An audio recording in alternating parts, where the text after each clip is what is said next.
Սերմնավոր բույսերի առաջին ներկայացուցիչները մերկասերմերն են։ Նրանք ունեն ավելի զարգացած հյուսվածքներ և օրգաններ, քան սպորավորները։ Մերկասերմերի մեծամասնությունը ծառեր են։ Նրանք ունեն զարգացած արմատ, ծղուն և տերևներ։ Մերկասերմները բաղկացած են ընդամենը 600 տեսակից և տարածված են ամբողջ երկրաքննով մեկ։ Ջրի, լույսի և ջերմության սակավորության պատճառով մերկասերմ բույսերի որոշ առանձնահատկություններ ձևավորվեցին։ Նրանց տերևները ձևափոխվեցին աստղաձև փշերի։ Մերկասերմերի հզոր համակարգի պատճառով նրանք կարողանում են ջուր կտանել հողի ամենախոր շերտից։ Մերկասերմերի սեփական օրգանները կոչվում են գոներ։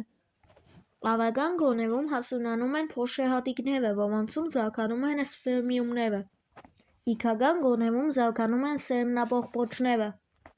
Ավագան գոներում հասունանումից հետո փոշեհատիկները քամու միջոցով տեղափոխվում են իգական գոների վրա։ Այս տեղափոխումը կոչվում է փոշոտում։ Փոշոտումից հետո իգական գոները կանաչում են, նրանց թեփուկները փակվում են և սոսնձում են խեժով։ Հաջորդ գարնան տեղի է ունենում բեղմնավորում և առաջանում զիգոտ։